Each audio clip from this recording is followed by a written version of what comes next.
আসসালামু আলাইকুম। আনায়াস কুকিং স্টুডিওতে সবাইকে স্বাগতম। তো আপনাদের মাঝে আজকে নতুন আরেকটা রেসিপি নিয়ে হাজির হয়েছি।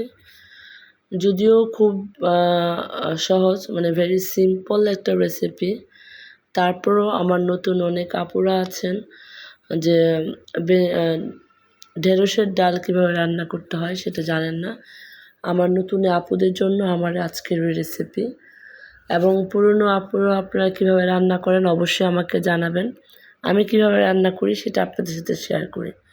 প্রথমে হচ্ছে আমি ১ কাপের চেয়ে একটু কম, অল্প একটু কম ডাল নিয়েছি। এটাকে ভালো করে ধুয়ে আমি যে পাত্রে রান্না করব সেই পাত্রে ভরে হচ্ছে পানি দিয়েছি।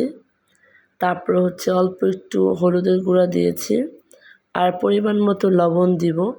দিয়ে ভালো করে একটা চামচ দিয়ে ভালো করে মিক্স করে আমি চুলাতে বসিয়ে দিব, এবং এটা ঠিক মানে ডালটা সিদ্ধ হওয়ার আগ পর্যন্ত এটাকে আমি জাল দিতে থাকবো। এটা অবশ্যই মাঝারি আঁচের চেয়ে একটু কম আঁচে এটাকে বসাতে হবে, কারণ আপনি যদি অনেক বেশি বাড়িয়ে দেন তাহলে পাতিল থেকে উপড়িয়ে হচ্ছে পড়ে যাবে। দ্যাটস ওয়াই মাঝারি আঁচের চেয়ে একটু লো আছে হচ্ছে ডালটা বসিয়ে দিবেন এবং এভাবে সিদ্ধ করে নেবেন। যখন ডালটা সিদ্ধ হয়ে আসবে, সবগুলো ডাল যখন সিদ্ধ হয়ে যাবে, তখন হচ্ছে ডাল ঘুটনি দিয়ে ভালো করে ঘুটে নিতে হবে। আপনারা স্ক্রিনে দেখতে পাচ্ছেন আমি কিভাবে ঘুটে নিয়েছি। একদম ভালো করে ঘুটে নেওয়ার পরে তারপরে যে ঢেঁড়সগুলো আপনারা দিবেন, যে পরিমাণ দিবেন সেটা ভালো করে ধুয়ে আপনাদের পছন্দ মতো টুকরো করে তারপর হচ্ছে ডালে দিয়ে দিবেন।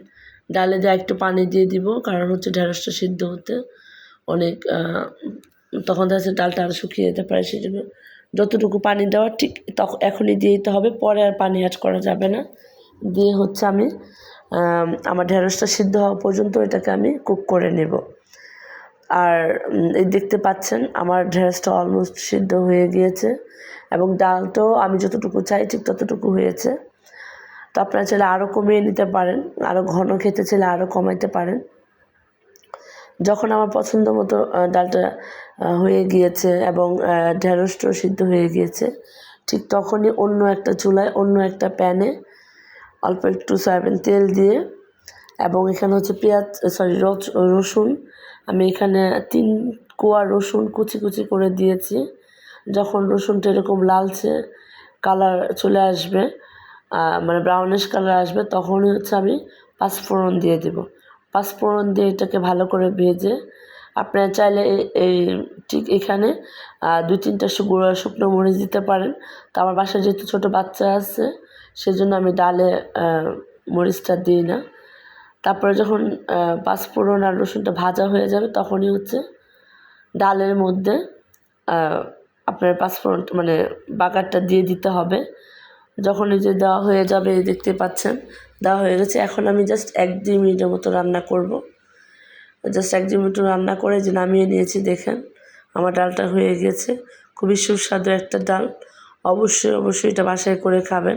যারা ঢেঁড়স খায় না তাদেরকে যেরকম ঢেঁড়সের ডাল করে দিবেন, দেখবেন খুবই খেতে ভালো লাগে, এবং তারাও ইনশাল্লাহ যারা খায় না তারাও ভেন্ডির ডাল করে দিলে খাবে।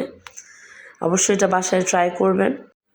এই গরমে মানে বাচ্চা ছোটো বড় সবার জন্যে খুব উপকারী একটা ডাল।